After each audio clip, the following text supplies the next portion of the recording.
मुख्यमंत्री विष्णुदेव साय ने रायपुर में प्रगति डिजिटल प्लेटफॉर्म की सराहना करते हुए इसे सुशासन का सशक्त माध्यम बताया है। उनके संबोधन के मुख्य बिंदु इस प्रकार हैं। मुख्य समाचार, सुशासन और डिजिटल गवर्नेंस पर जोर। चौथी बड़ी अर्थव्यवस्था। मुख्यमंत्री ने कहा कि प्रधानमंत्री नरेंद्र मोदी के नेतृत्व में भारत विश्व की चौथी सबसे बड़ी अर्थव्यवस्था बन गया है। प्रगति पोर्टल का महत्व। साल 2015 में शुरू हुआ ये प्लेटफॉर्म केवल बुनियादी ढांचा परियोजनाओं की समीक्षा का साधन नहीं, बल्कि मिनिमम गवर्नमेंट मैक्सिमम गवर्नेंस का उत्कृष्ट उदाहरण है। पारदर्शिता और जवाबदेही। ये डिजिटल प्लेटफॉर्म सरकार की कथनी और करनी में समानता लाता है और नई कार्य संस्कृति को बढ़ावा देता है। विकसित भारत का लक्ष्य। उन्होंने जोर दिया कि विकसित भारत के सपने को साकार करने के लिए प्रगति पोर्टल जैसी पारदर्शी और तकनीक आधारित प्रणाली अनिवार्य है।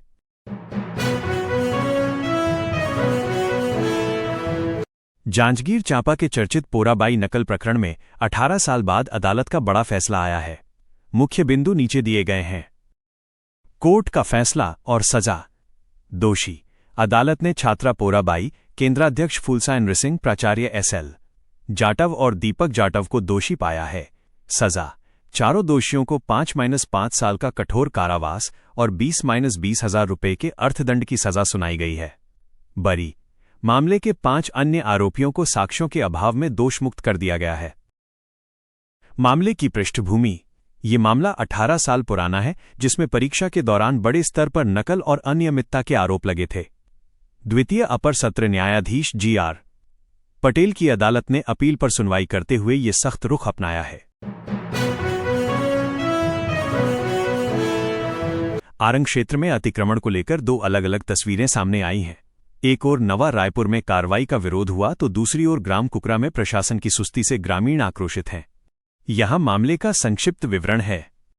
आरंग। अतिक्रमण कार्रवाई न होने से ग्रामीणों में रोष। विवाद का मुख्य केंद्र ग्राम पंचायत कुकरा, आरंग विधानसभा। ग्रामीणों की मांग। शासकीय भूमि पर किए गए अवैध कब्जों को हटाने के लिए ग्राम पंचायत ने 1 साल पहले प्रस्ताव पारित किया था, जिस पर अब तक कोई ठोस कार्रवाई नहीं हुई। प्रशासनिक विफलता। गुरुवार को नायब तहसीलदार नीलम ठाकुर के नेतृत्व में टीम गांव पहुंची जरूर, लेकिन बिना किसी कार्रवाई के बैरंग लौट गई। तनाव की स्थिति। कार्रवाई न होने से नाराज ग्रामीणों का धैर्य जवाब दे गया है। जहां एक ओर नवा रायपुर में लोग अतिक्रमण हटाने का विरोध कर रहे हैं, वहीं कुकरा में ग्रामीण प्रशासन पर कार्रवाई नाराजगी जता रहे हैं। क्या आप चाहते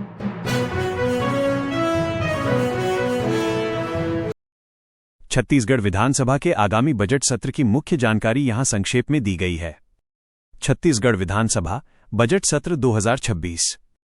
रायपुर से बड़ी खबर है कि विधानसभा के बजट सत्र की आधिकारिक घोषणा कर दी गई है।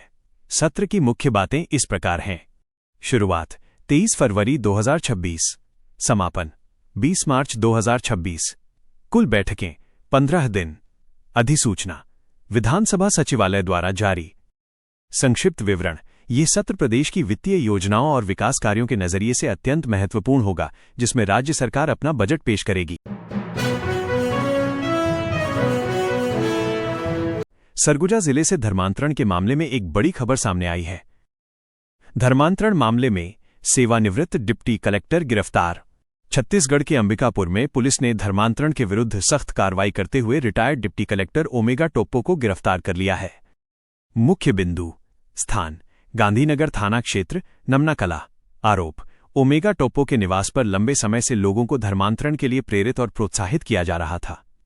कार्रवाई स्थानीय लोगों की शिकायत के बाद गांधीनगर पुलिस ने यह कदम उठाया है। फिलहाल पुलिस इस मामले में आगे की जांच कर रही है कि इस गतिविधि में और कौन कौन शामिल हैं। सरगुजा ओलंपिक का आगाज, सीएम साय ने किया शुभंकर, गजरू का अनावरण। रायपुर। मुख्यमंत्री विष्णुदेव साय ने मंत्रालय महानदी भवन में आयोजित एक कार्यक्रम में सरगुजा ओलंपिक के आधिकारिक प्रतीक चिन्ह, लोगो और शुभंकर गजरू का अनावरण किया। बस्तर ओलंपिक की तर्ज पर होने वाले इस आयोजन का उद्देश्य सरगुजा अंचल की खेल प्रतिभाओं को राष्ट्रीय स्तर पर पहचान दिलाना है। मुख्य आकर्षण। पंजीयन का रिकॉर्ड।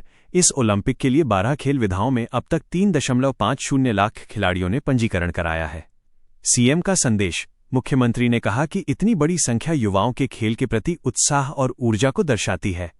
उन्होंने आयोजन की तैयारियों की समीक्षा की और सफल आयोजन के लिए शुभकामनाएं दीं। उद्देश्य बस्तर की तरह अब सरगुजा के आदिवासी और स्थानीय युवाओं को अपनी खेल क्षमता दिखाने का एक सशक्त मंच।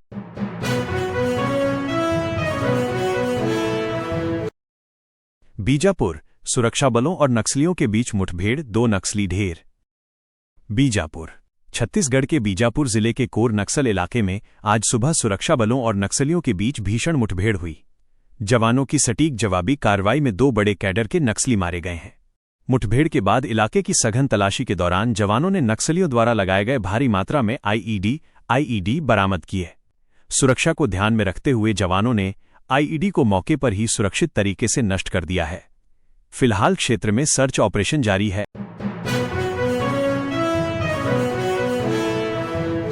रायपुर, नशे के सामानों पर बड़ा प्रहार, गोगो और रोलिंग पेपर पर प्रतिबंध।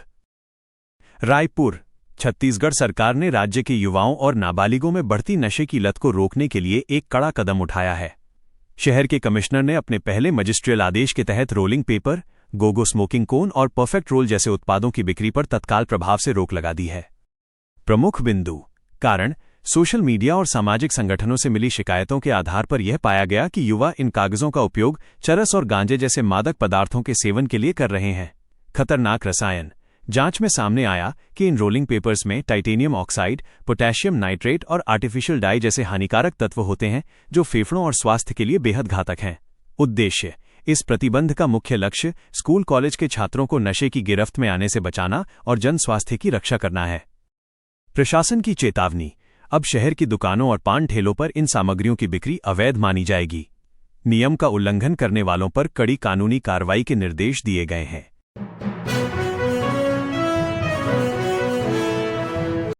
रायपुर, आम आदमी पार्टी को बड़ा झटका, प्रदेश अध्यक्ष गोपाल साहू का इस्तीफा। आम आदमी पार्टी आप की छत्तीसगढ़ इकाई में बड़ी हलचल हुई है।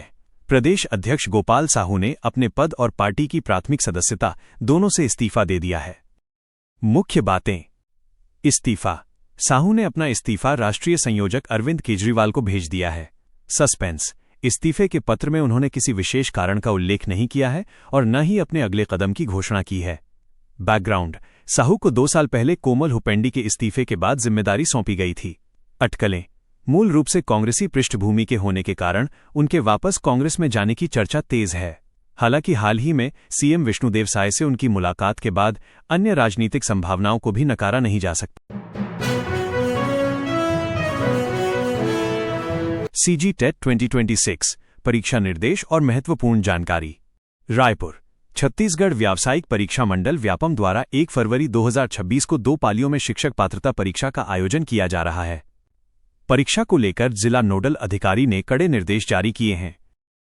मुख्य आंकड़े और समय। प्रथम पाली प्राथमिक, सुबह की पाली में लगभग 12,096 अभ्यर्थी शामिल होंगे। द्वितीय पाली माध्यमिक, दोपहर की पाली में लगभग 26,171 अभ्यर्थी परीक्षा देंगे।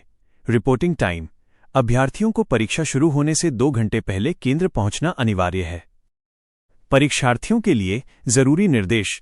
केंद्र का अवलोकन, असुविधा से बचने के लिए परीक्षा से 1 दिन पहले अपने केंद्र की लोकेशन जरूर चेक कर लें। पहचान पत्र, परीक्षा केंद्र पर फोटो युक्त मूल पहचान पत्र ओरिजिनल आईडी ले जाना अनिवार्य है। सुरक्षा जांच, समय से पहले पहुंचें ताकि फ्रीस्किंग जांच और अन्य औपचारिकताएं समय पर पूरी हो सकें।